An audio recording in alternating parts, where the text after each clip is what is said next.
Magandang lalaki ho ako ngayong Miyerkules ng gabi. Gandang lalaki ka rin. Miyerkules ho ngayon at magandang balita. Makakasama natin Fatima Soriano all the way from San Diego, California.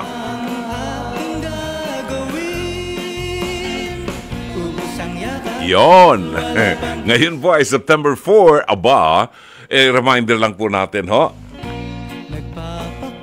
September 4 ngayon, malapit na po ang September 8 at para sa ating mga Katoliko na mga Pilipino lalo na tayo po ay mga grabe ang debosyon natin sa Mahal na Birheng Maria. September 8, Sunday, ang ang kapanganakan ng Mahal na Birheng Maria. Yan. So, siguro ito yung mga panahon na yung ating mga apo, kwentuhan natin hinggil kay Mama Mary, anong role ni Mama Mary sa buhay natin, sa ating salvation, para malaman ng mga kabataan natin ang ginampanan ni Mama Mary na role sa buhay natin.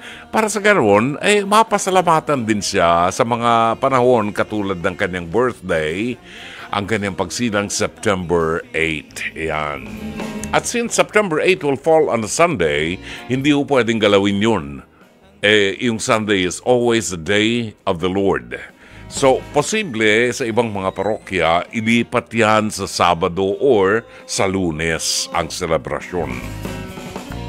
At sa mga nanay ng tahanan na mga naghihintay po kung may pasok bukas dahil maulan pa rin, antabayanan ho natin ang ating producer at ang ating buong production staff ay pinalabas ho natin ang building para makipag-usap sa iba't ibang mga tao dyan sa labas para malaman natin kung may pasok ho bukas. Depende yan sa mga local government units.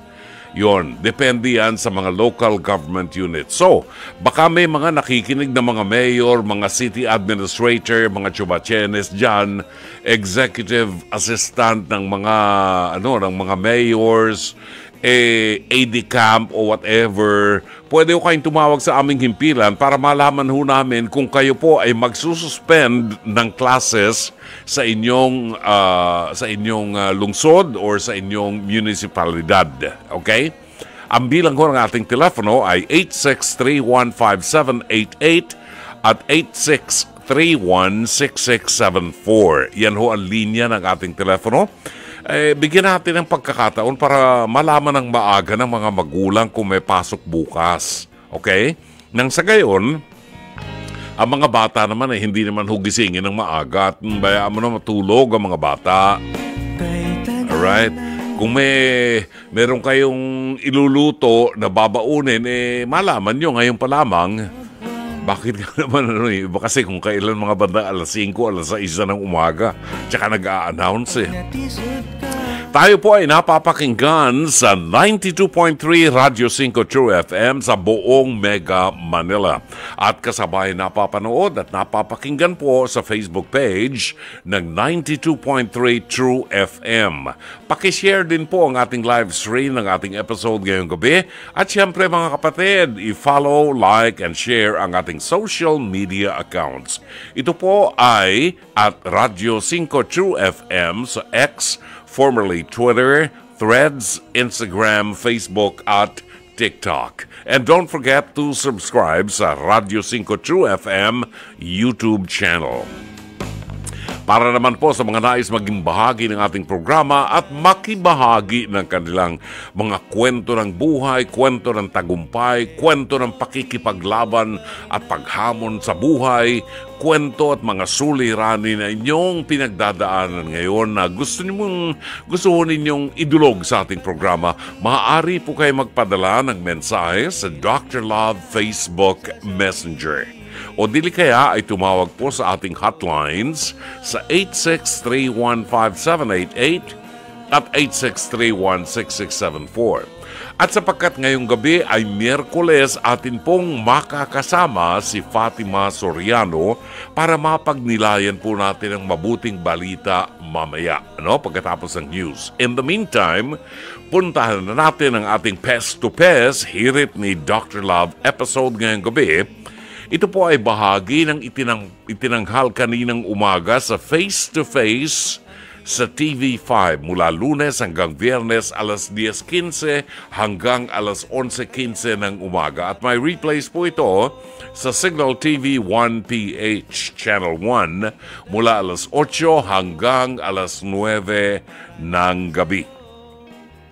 Kung sakali po na gusto ninyong magbigay ng inyong opinion or may komentaryo kayo or mensahe hinggil po sa ating kasaysayan na ating itatampok ngayong gabi, maaari kayong tumawag sa 863-15788 at 863-16674. Narito ang ating episode ngayong gabi sa ating Pest to Pest, Hear It ni Dr. Love. Ang title po ng ating episode, Manlimos Kayo para May Pera Tayo. Ay, sino inuutusan mo?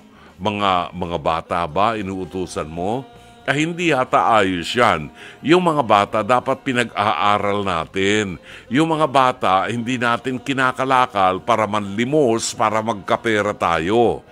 Hindi po pwedeng nandyan yan sa kahabaan ng Ortigas Avenue at ng Meralco Avenue na namamalimos sa mga sasakyan kapag nata-traffic, no? Bawal po yan. So alamin natin ang ating episode ngayon. Manlimos kayo para may pera tayo. Narito. Aling Aying, sino po si Kim na inirereklamo nyo?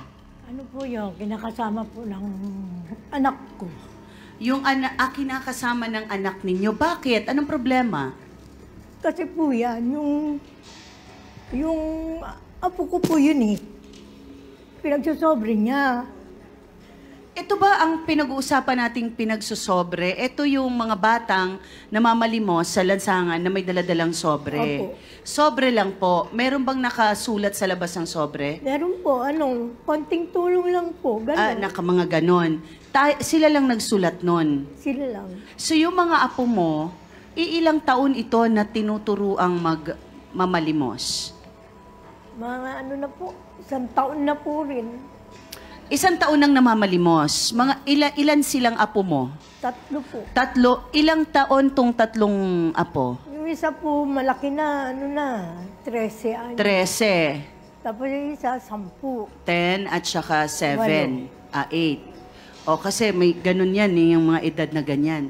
So, kung nag-iisang taon na, ano pong ginagawa ng nanay?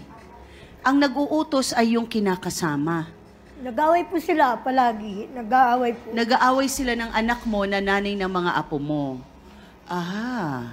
So bakit nagkaroon ng karapatan itong Kim na kinakasama ng anak mo? Ba't nagkaroon ng karapatan na utusan ng mga batang mamalimos na may sobre? Daw po, malaki daw po yung problema nila na may hulugan na ganito, hulugan po ng paluwagan. Bakit ho yung mga bata Hulugan pinagtatrabaho? Utang. Kaya yun ang sabi ng anak ko. Dati po rin kasi, nagipit din po kami talaga. Mga malilit pa yung mga anak ko na yan, wala pa mga asawa. Pinagganyan ko rin po sila. Parang, ang ibig ko po sabihin, wag po nila nang ulitin yung maling yung ginawa ko sa kanila, sa mga anak nila. Pangit na po eh. So, etong anak mo ay nakita niya kung paano siya lumaki, kaya naging normal sa kanyang mga anak ngayon, ang ganun din ang ipagawa, ang pagpapalimos. Oo. Pero, Aling Aying, kayo ba bilang pumapayag na ang mga anak ay mamalimos sa lansangan, wala ba kayong, ano nararamdaman nyo nun? Di ba kayo natatakot na baka isang araw ay hindi na makauwi ang anak ninyo? Naranasan ko po yun. Hindi umuwi yung anak ko.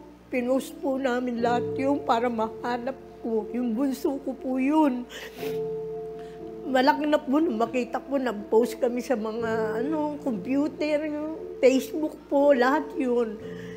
Siguro mga 2 taon na po, hindi na ako umasa na makikita ko pa. Ilang taon siya nung nawala siya?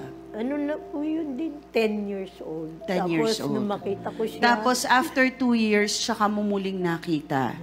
Para mas maging malinaw, tawagin natin ang partner ng anak ni Aying na nag-uutos sa mga bata para mamalimos. Totoo ba ito? Kim, pasok!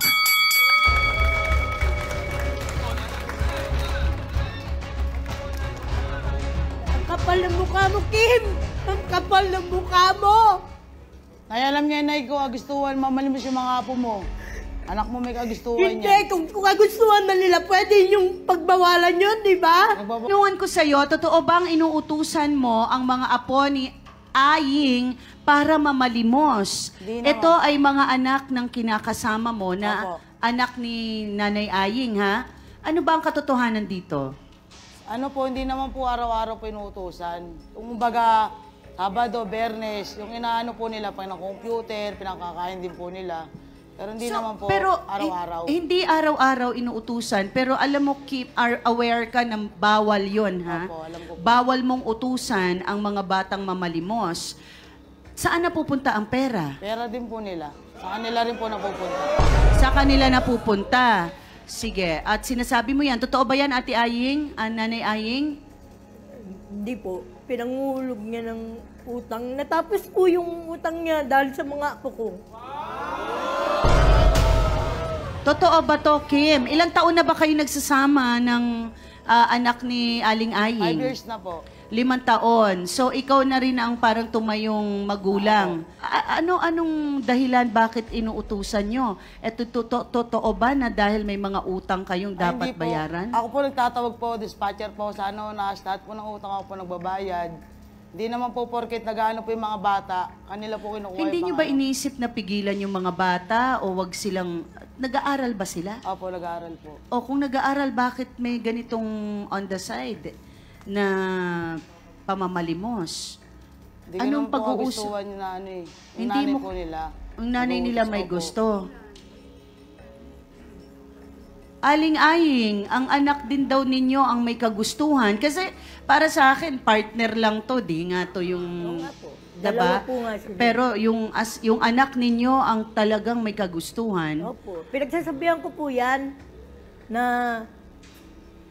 dinanas nyo na, wag nyo nang ipadanas sa anak nyo. Yun ang sabi ko po sa kanila. Kasi po noon talaga, gipit kami noon. Tuwag na, Nag-aaral din po sila noon. Doon din sa kanila rin naman napupunta. Binibili ko yung uniforme, gamit nila. Doon din naman po naman. ano ang trabaho mo? Anong trabaho ng partner mo, Kim? Ngayon po, nag-aalaga po ng baby. Ang tanong ko kanina, Lani, totoo bang si Kim ang may utos sa mga bata parang mamalimos ang mga to? Ang totoo po niyan, hindi po si Kim ang may utos. Mismo pong magulang, si Luisa po ang nag-uutos para magsobre yung mga bata. Siyempre po, anong karapatan niya para utusan yung mga bata? Hindi po siya magulang, hindi rin po siya ang tatay. Siyempre, sumusunod na lang po siya sa kagustuhan ng magulang ng mga bata.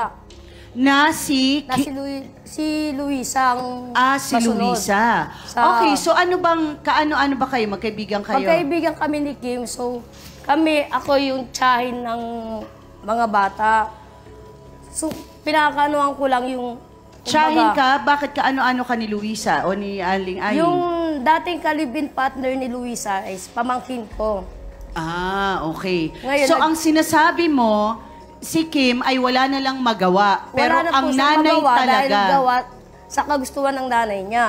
Totoo ba to, Aling Aying? Hindi. Kasi bago lang siya eh. Bagong dating lang Kaya siya. nga, wala na nga siyang magawa, Bagong di ba? dating lang siya. Paano, anong Hindi. gagawin Example. niya? Oh. Example ngayon, wala si Luisa. Oh.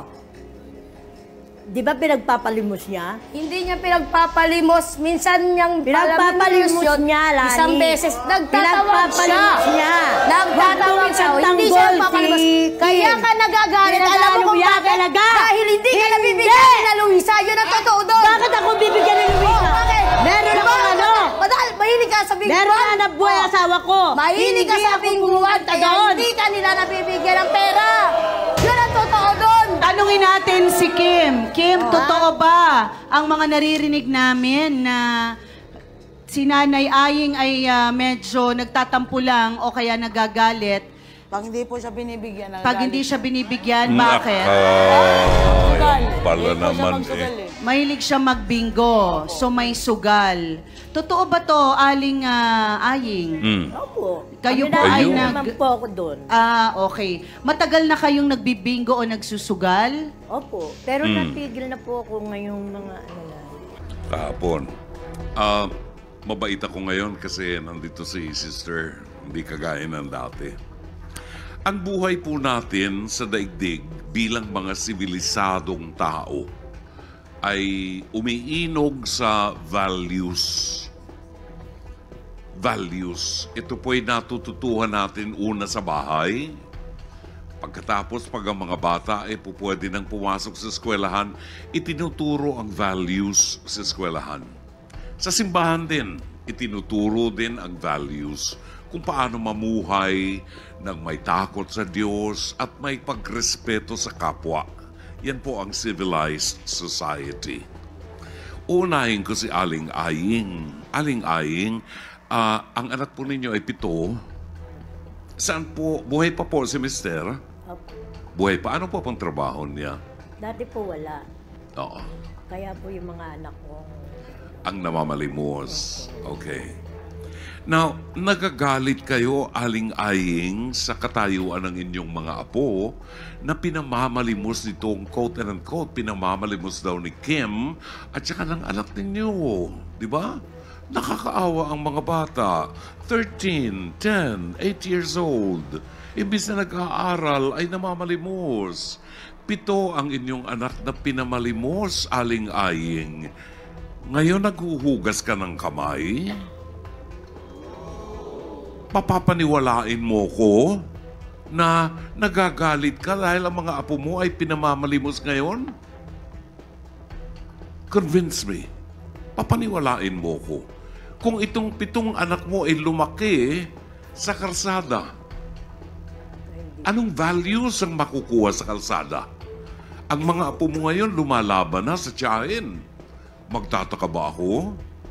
Saan nandun ang ama ng mga bata, Aling Aying? Wala na po, lasinggero po kasi kaya iniwan na asawa ko. Buhay pa, tinamaan ng kulog na yan. Buhay pa naman po sa awa ng Diyos. Buhay pa. Sister, pagdasal natin. 3 anak, pinabayaan kay Kim. Pinayagan mo rin ang mga bata na mamalimos. Opo. Nakikinabang din kayo. Amen. Malinaw yan. Kim, magbanatay ng buto. Inako mo yan, nagkunya-kunyari ang kang tatay nitong mga batang ito at asawa nung kinakasama mo. We're speaking of values here. Hindi ko minamata ang pagbabahay-bahayan ninyo. Pero obviously, wala ang Diyos sa pamilya kasi. Kaya nagdudugo ang puso ko. Wala ang Diyos sa pamilya. Itinapon niyo ang Diyos dahil kung may Diyos, alam niyong ang mga bata ay kaloob sa inyo ng Diyos para gabayan ninyo at palakihin ninyo na may values. I just hope na matauhan tayo. Aling Aying, Kim, you are one of the responsible persons here. Nakalulungkot sabihin sa inyo na pinitigil nyo ang ligaya ng mga bata dahil nasisilaw kayo sa ibinabalik na pera ng mga bata.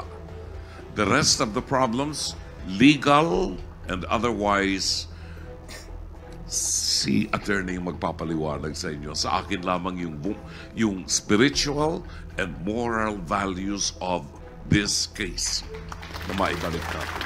Thank you. Maraming salamat, Dr. Love. Maraming salamat din sa iyo, Mama Carla. Thank you. Ganyan ho talaga. Kailangan pa minsan-minsan mauntog.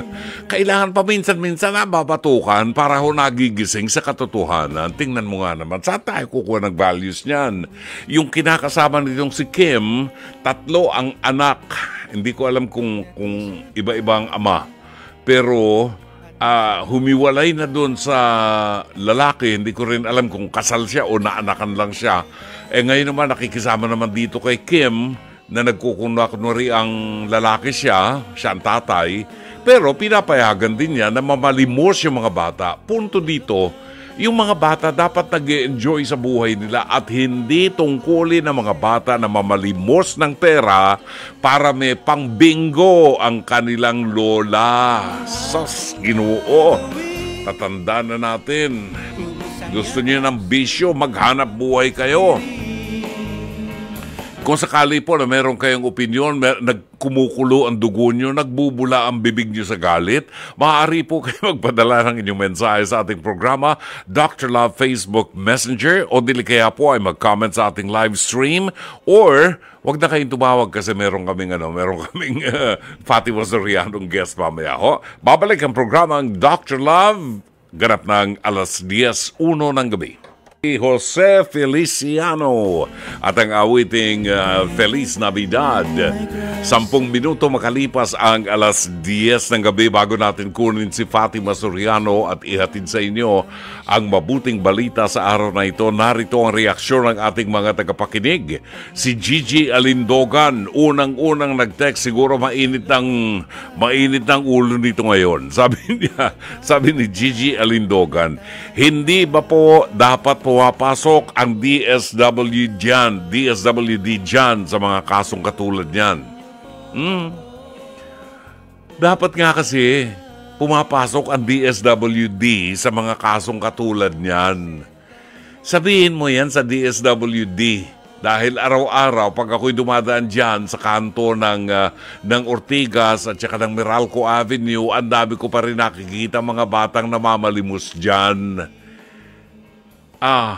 Araw-araw yan nakikita ko dyan. Asan ang mga taga-DSWD? Lumabas nga kayo ng opisina nyo at nang makita nyo nangyayari sa mga bata. Di ba? Ano masasabi mo, G. Alindogan? Marga Frida Paslim Ibar. Ayos, sabi niya. Pasaway na lola at ang nanay naman, dapat ikaw ang gumawa ng paraan para sa mga anak mo instead. Nakipag-live-in ka kapag dapat priority nga ang anak mo di ba girl?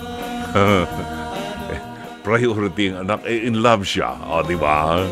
Roberto Ignacio ng Pasay City. O ba si Roberto? Nagalit din si Roberto. Sabi niya, dapat magtrabaho ako ng maayos sa opisina ko para mataas yung sweldo ko para gamitin ko yan pagbayad sa tuition fee ng anak ko.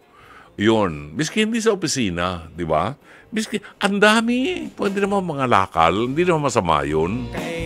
Pero yung willingness, yung intensyon talaga na magbanat ng buto, trabaho natin yan Ang mga bata, hindi pa dapat yan naghahanap buhay, namamalimos. Dapat ang mga bata nag-aaral. Sabi ni Ruby Barcelona Vitangkol, kung ano ang ipapakain mo sa mga anak mo, ganun din ang gagawin sa susunod na henerasyon. Kawawa naman ang mga bata. Totoo yan.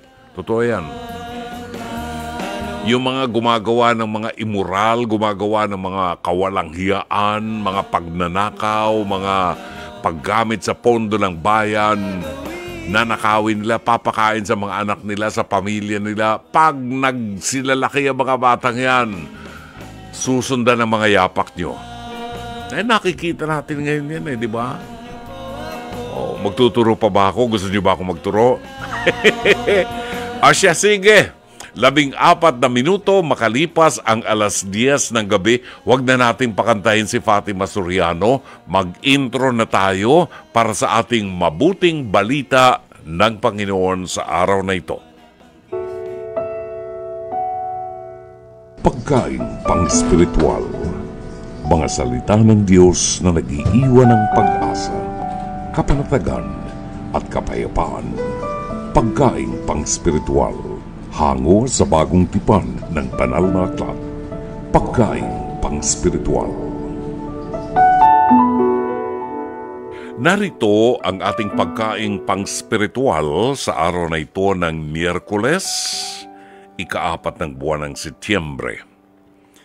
Ang mabuting balita ay matatagpuan sa ika-4 na kabanata ng Ebanghelyo sang-ayon kay San Lucas, talata 38 hanggang 44. Siya ay tumindig at lumabas sa sinagoga.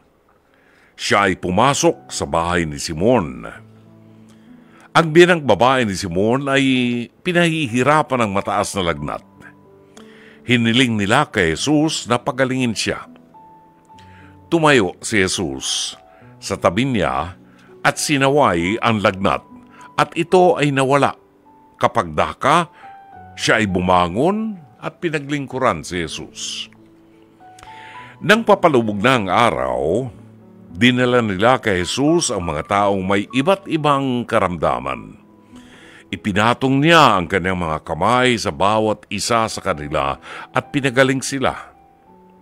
Lumabas din ang mga demonyo sa marami sa kanila.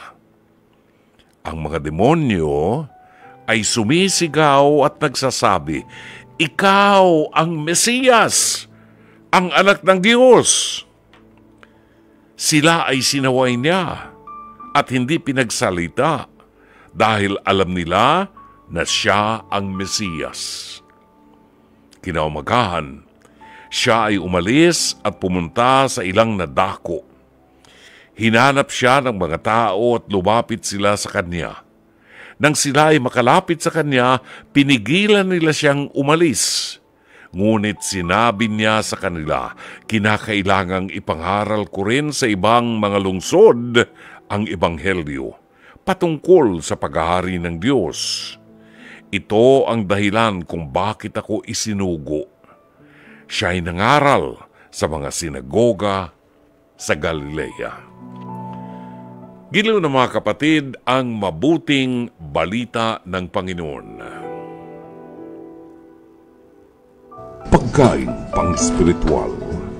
Mga salita ng Diyos na nag-iiwan ng pag-asa, kapanatagan at kapayapaan. Pagkain pang-spiritual. Hango sa bagong tipan ng banal na aklat. Pagkain pang-spiritual. Maraming salamat ang ating oras. Ganap na ang 17 minuto makalipas po ang alas 10 ng gabi at napakapalad natin ngayong gabi dahil panauhin natin si Fatima Soriano. Katatapos lamang ng maraming activities ng Fatima kasama si Father Jerry Orbos sa kanilang mission dyan po sa California at sa labas yata ng California meron din silang mission. Kaya pagod pa ang Fatima at talagang hindi lang po tayo mahindihan at nasasabik din siyang makita at makausap kayo. Ladies and gentlemen, from San Diego, California, let's welcome Miss Fatima Soriano. Hello, Timmy! Hello po, Brother June. At pala pang nakikinig po ngayon. Alam niyo, tama po kayo. Na-miss ko po talaga kayo. Oo, naku, ilan linggo rin na hindi ka namin nakita. Pero alam namin that you have been very busy. You were with Father Jerry Orbos. Anong nangyari? Kwentuhan mo muna kami ng konti. Saan kayo nagpunta? Alam niyo po, dito po sa California po, nakapag-mission po kami dito sa Corona po, dun sa may Riverside. Corona, yes. And then, syempre, yes, opo. Oo.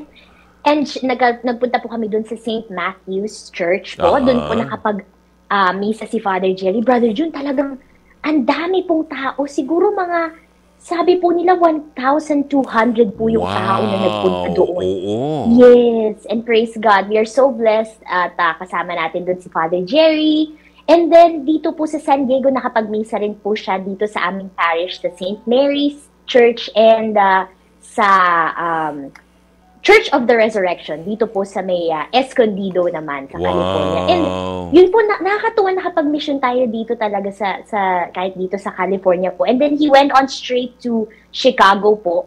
Nakapag-misa rin po siya doon ng 3 misa doon sa mga iba pong simbahan sa Chicago. And now he's in San Francisco. Hindi ka na napasama sa Chicago?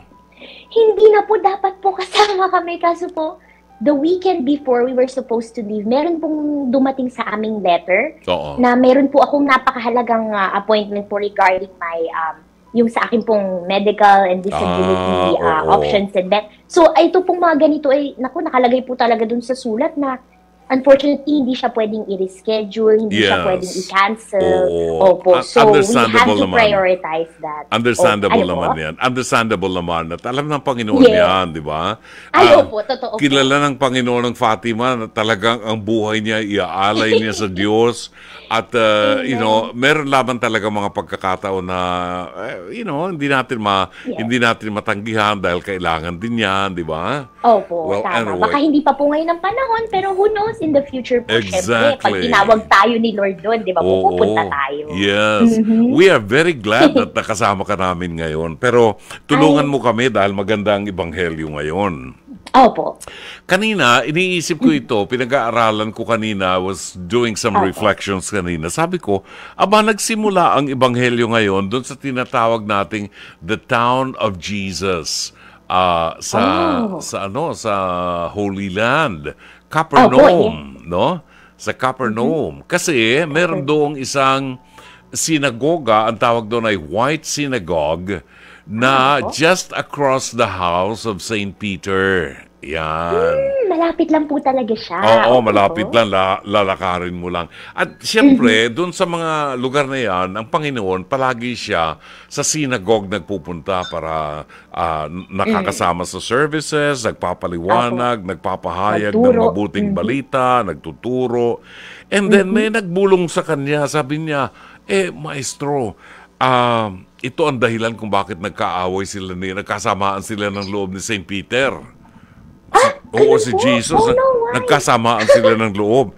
Kasi may nagbulong kay Jesus. Sabi niya, Maestro, alam po ba ninyo, yung biyenan ni Pedro, andyan sa kabilang bahay lang, inaapoy ho ng lagnat. Baka ho pwedeng puntahan nyo at tulungan nyo para gumaling, no? Alam, mahal lang Panginoon si Simon, Pedro. Kaya, pagkatapos niya ng kanyang services doon sa sinagoga, lumakad na siya, kaagad nagpunta siya doon sa bahay ni Simon. Ngayon, kaibigan niya matalik yan si Simon Pedro Pagpasok niya, nakita niya yung biyenan, mother-in-law ni Simon Pedro, talagang nanginginig na at mainit ang katawan, may fever. Naapoy ng lagnat. Oo. Ay, nilapitan niya kaagad. Hinawakan niya sa noo at pinagaling. Okay. Surprise! Bumangon kaagad yung nanay yung biyanan ni St. Peter. At gumawa ng merienda, nagluto ng champurado, pinakain si Jesus ng champurado at saka ng tuyo, di ba? Nakita ni Simon Pedro.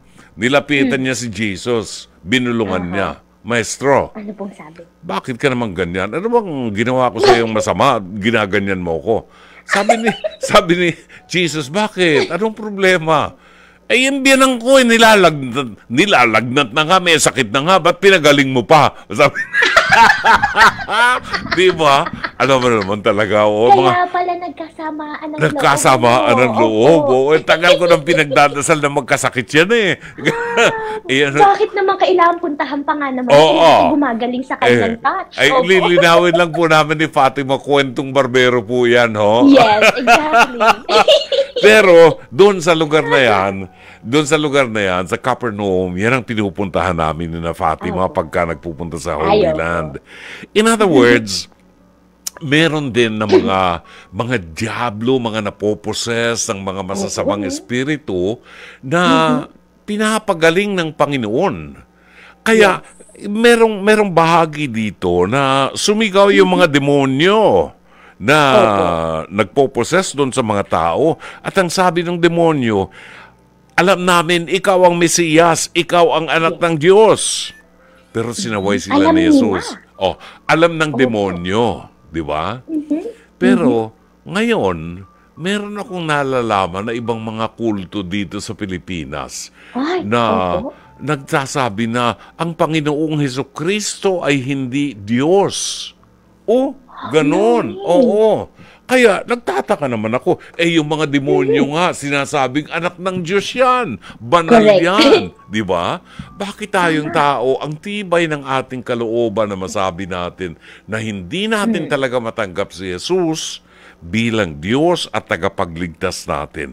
Alam nyo, nakakalungkot po kasi hindi itong inaasahan ng Diyos. Sa huling bahagi ng Ebanghelyo, ang sabi ng Panginoon, ang kanyang ginagampanang tungkulin ay ikalat ang mabuting balita sa iba't ibang lungsod. Dalhin niya ang Ebanghelyo at ipangalandakan ng paghahari ng Diyos. Ito ang dahilan kung bakit siya isinugo. At ito rin ang ibinibigay niyang tungkulin. Kaya nga, merong Fatima Soriano, merong Father Jerry Orbos at iba pang kaparian na kapag talagang tinatawag ng Panginoon kahit malayo, kahit may fever ka, pupunta para maglingkod. Di ba, Timmy? What is your take on this gospel? Alam niyo po, totoo yan, Brother June. Bukod syempre sa ito nga, nagbibigay pag-asa sa atin itong ebanghelyo sa, sa healing touch and healing power ni Jesus. Right.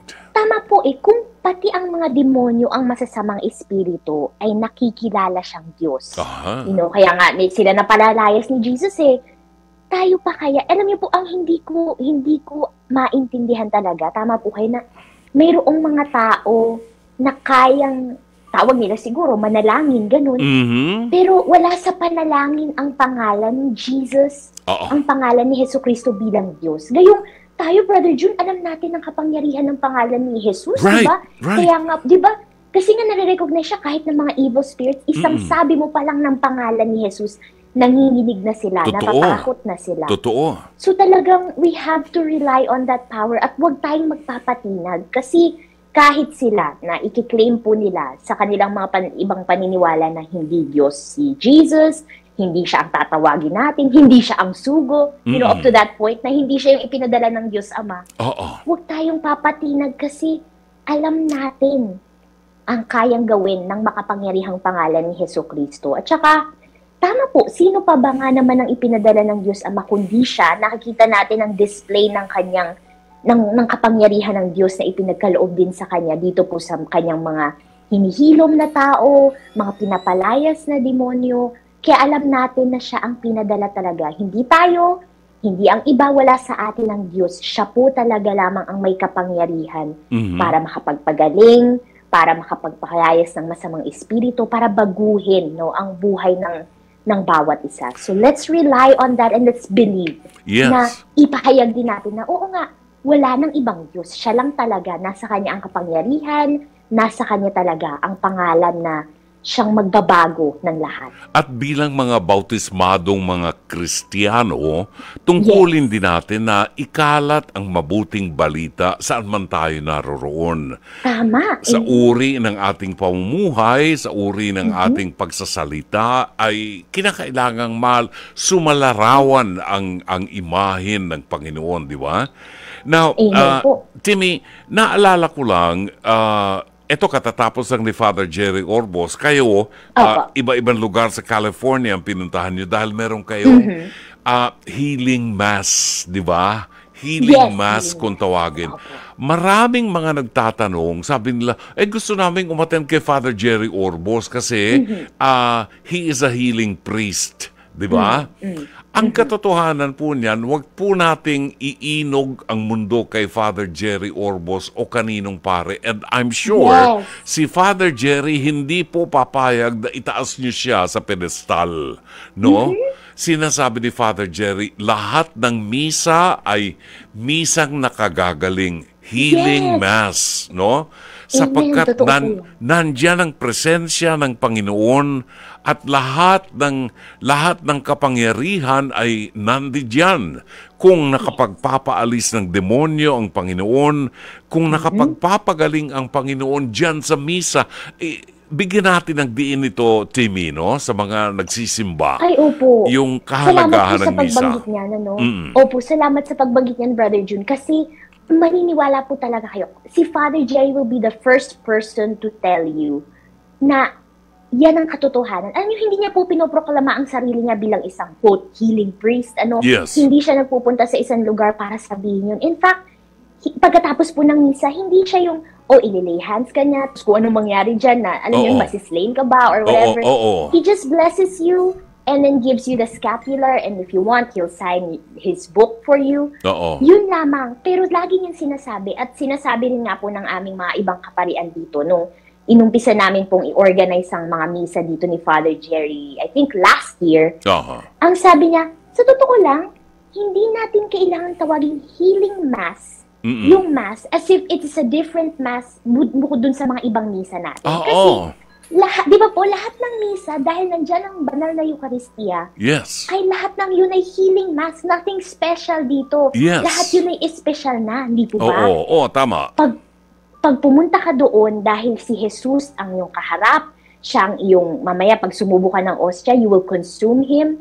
Pag uminom ka ng wine, yung dugo niya ang iyong pinapasok sa iyong katawan. Yun na yung paghihilom. Naroon na sa liturgy of the word and the Eucharist. Diba? Hindi kailangang may humawak sa iyo, hindi kailangang may mangyari pa dyan na siguro kung anong milagro ang inaasahan mo na makikita ng iyong mata. Hindi kailangang makita ng iyong mata para malaman mo, you have been healed, you have been restored. Alam mo, kaya ako hangang-hanga kay Father Jerry Orbos, yung kababaang loob niya talaga. Hindi papayag si Father Jerry na masabi na siya ay healing priest, no? Tama po, totoo. Si Father Jerry ay nagiging instrumento lamang ng biyaya ng Diyos para i-guide tayo sa tamang paraan ng pagsamba sa Diyos. Diba? Amen. At iayon ang ating pananampalataya sa Diyos. Alam nyo, kailangan natin ng mga taong katulad ni Father Jerry Orbos. Ako mismo magsasabi sa inyo, sapagkat hindi kayo ililigaw ni Father Jerry. Hindi siya yung magsasabi sa iyo na ako ay ginamit ng Diyos para pagalingin kayo. Ako ay bubuhay ng mga patay na ibon and things like this.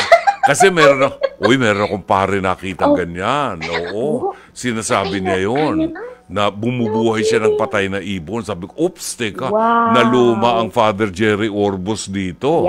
Kasi hindi ko nadidinig yung Father Jerry. Why? Bakit ko sinasabi yan? Kasi po, kilala ko si Father Jerry Orbos. Kilala ko yan. Matagal na kaming nagkasama niyan sa concert ni Fatima sa Meralco.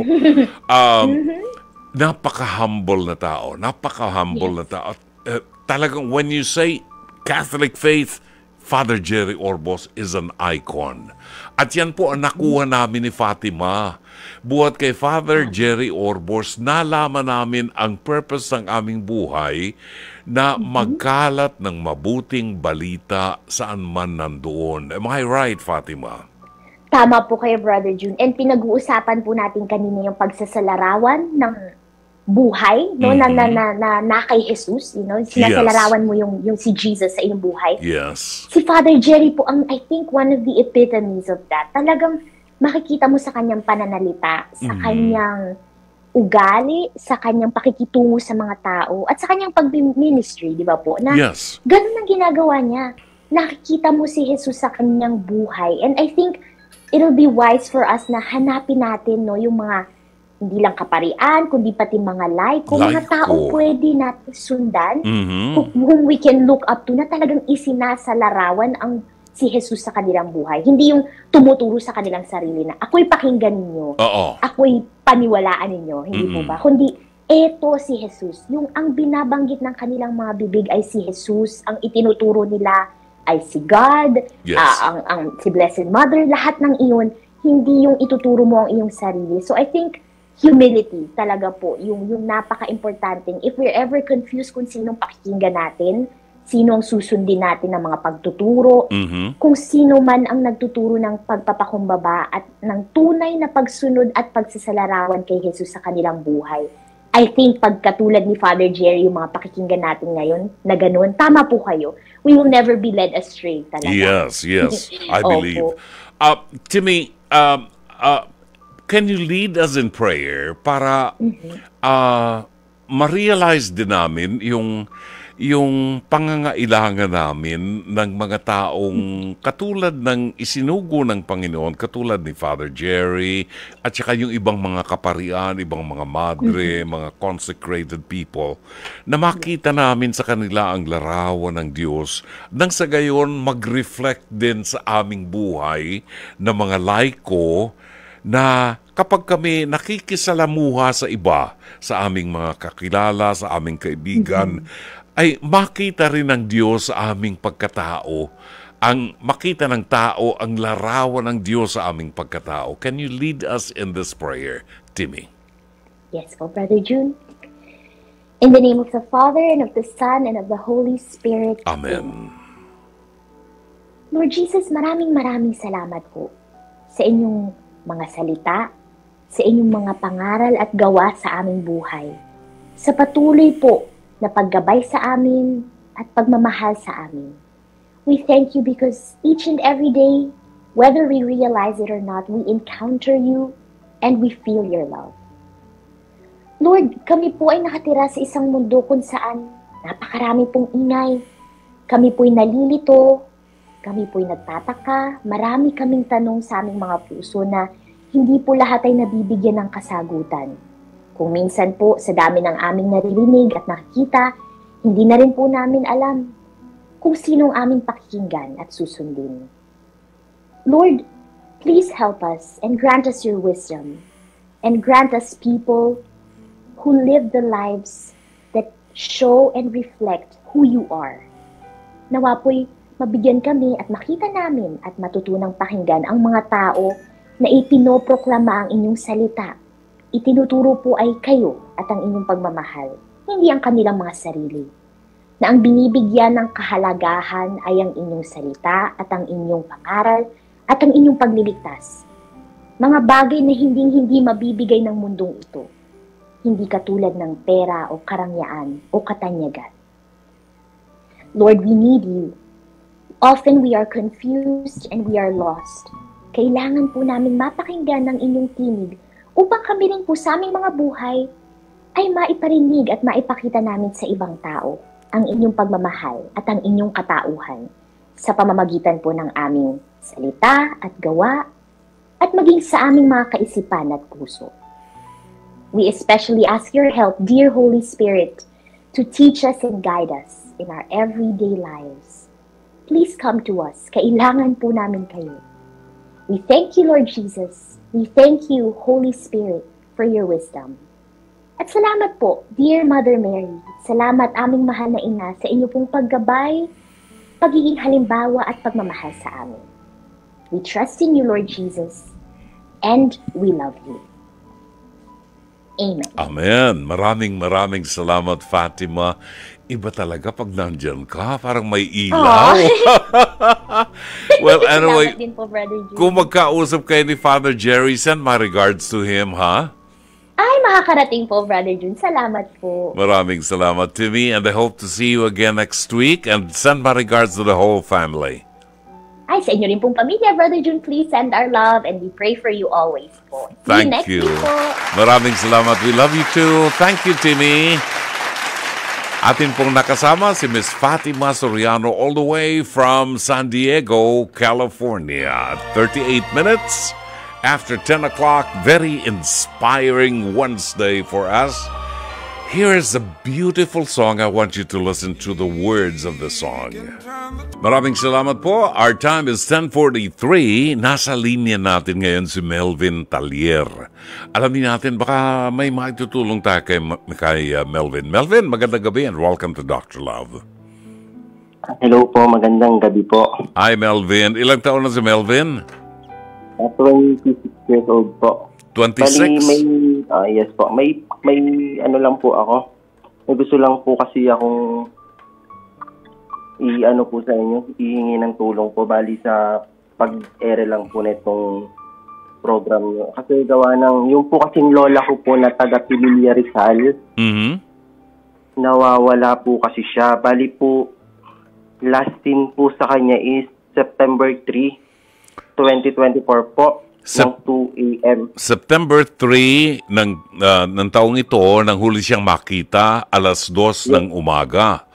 Mukhang bata pa si lola mo. Ilang taon na ito? Si Gemma San Juan Casas.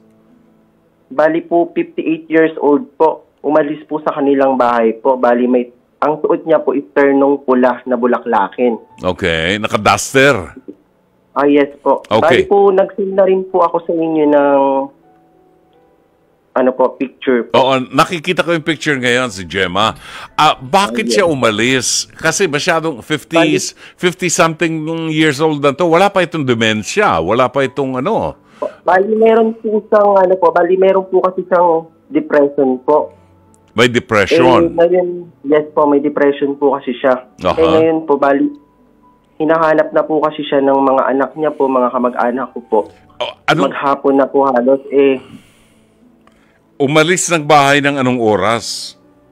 2:00 a.m. po ng madaling araw. 2:00 ng madaling araw umalis ng bahay. Hindi siya nagpaalam, talagang na-depress siguro, baka wala na sa katinuan, umalis ng bahay. Wala bang nakakita sa mga kapitbahay ninyo, kapitbahay nila? Bali po, na-post po kasi siya sa mga pages po, tapos sa mga Facebook po. Oo. Na meron naman pong nag-update doon na nakita daw po ng September 3 ng 3:00 a.m. Oo. Sa may highway daw po ng Pililla Highway papuntang Barangay San Lorenzo, Hulo, Piligansal. Oo. Huli po siyang nakita. Nabigyan naman po kami ng kopya po ng video po niya na nandun po siya sa may highway. Okay, pero very good. po kasi yun na po yung huling kita po sa kanya, hindi na po talaga sa mahanap po. Kung sino lang po sana yung makakita po, for any information po, pwede po silang kumontak po sa numero po na 0920-416-9517 at 0967-744-6650. Okay. Kasi po sobra na po talagang nag-aalala na rin po kasi yung lolo po namin, saka po yung mga anak niya po. Kasi po bali po kasi ako, sir, malayo rin po kasi ako sa lugar namin sa Pililla, nasa Pandibulacan po ako. Bali, I see. Tumutulong lang po ako para po sana mapadali lang po sana yung process. Ilan ang anak ni Aling Gemma? 4 po. 4, okay. Yung asawa niya buhay pa? Yes po, isa rin po siya naghahanap po. Bali, iwahiwalay na po sila ngayon para lang po mahanap po. Alright. So, si Aling Gemma, ang tawag ba sa kanya, Gemma? Wala ba siyang palayaw? Wala naman po. Bali, yun na po talaga yung pangalan niya po. Kilala po sa pangalan na si Aling po. Gemma. Baka nakikita. Paki-flash nga natin uli yung mukha ni Aling Gemma. Ito ang mukha ni Aling Gemma. Nung September 3 pa po ito nawawala at may depression po ito. Umalis ng bahay ng 2:00 ng madaling araw. Baka po nakita nyo ito o baka nandyan sa inyong barangay. Hindi ho masyadong lalayo yan. Pakitawagan lang po ang kanyang pamilya sa ganitong contact numbers 0920-416-9517 o kaya ay 0967-744-6650. Pwede rin po kayong tumawag dito sa aming himpilan kung sakali pong nalimutan nyo. Pwede kayong tumawag sa aming number 863-15788 or 863-16674.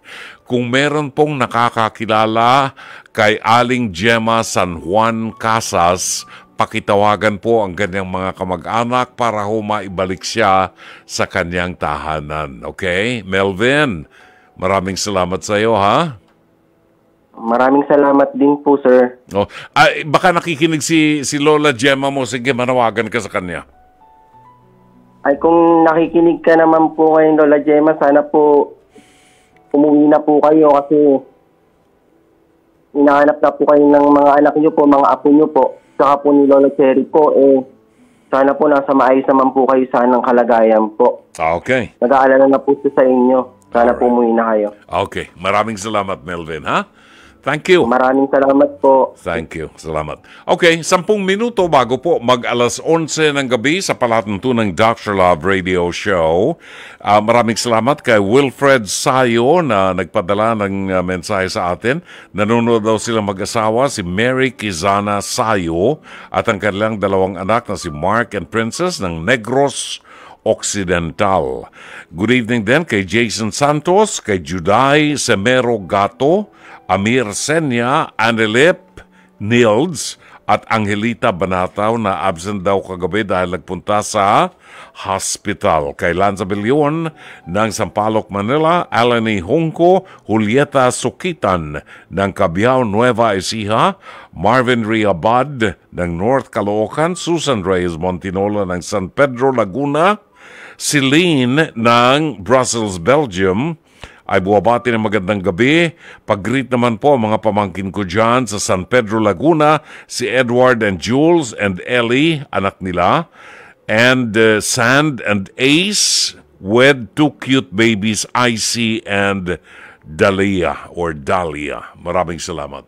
Okay, 10 minutes before 11, narito ang panalangin para sa kagalingan kay Santo Padre Pio. Panalangin para sa kagalingan kay Santo Padre Pio. Sa sandaling ito ng inyong panalangin, damahin niyo ang presensya ng Diyos. Ang presensya ng Diyos Ama, Anak at ng Espiritu Santo.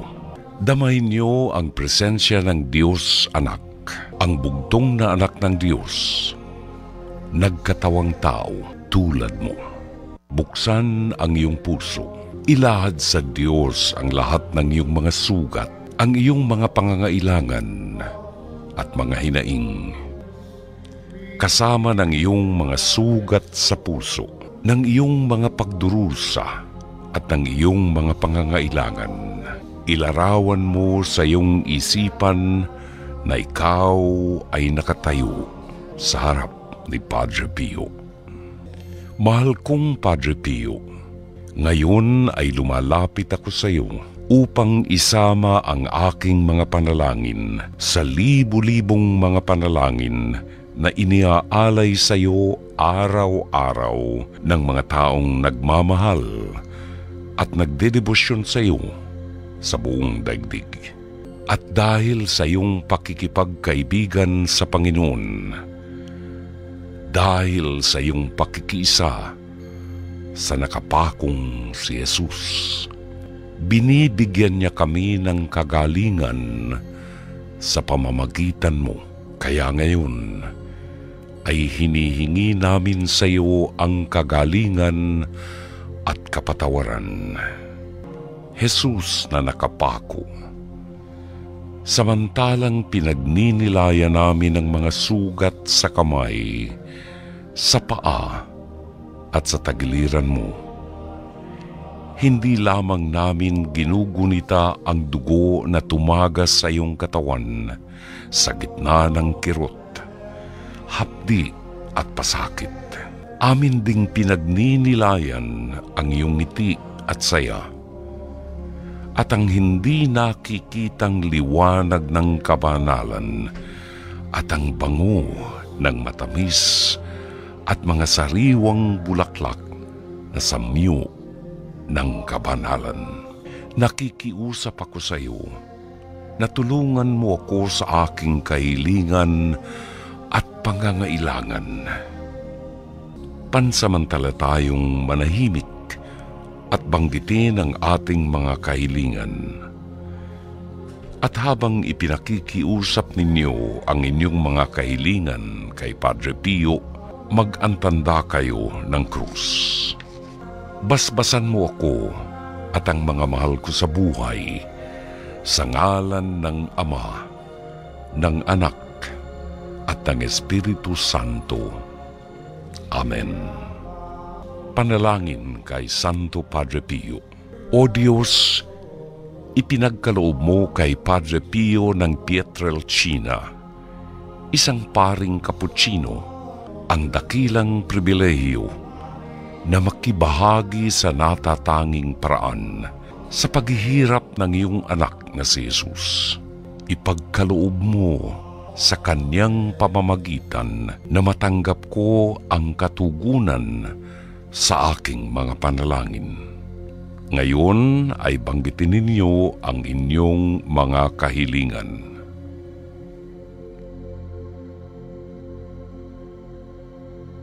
Na buong puso kong ipinagkakatiwala sa iyo. Subalit, higit sa lahat, bigyan mo ako ng biyaya na mabuhay nang naaayon sa kamatayan ni Jesus at ng kanyang muling pagkabuhay upang ako'y makarating sa kaluwalhatian ng kanyang muling pagkabuhay. Luwalhati sa Ama, sa Anak at sa Espiritu Santo. Amen. Luwalhati sa Ama, sa Anak at sa Espiritu Santo. Amen. Luwalhati sa Ama, sa Anak at sa Espiritu Santo. Amen.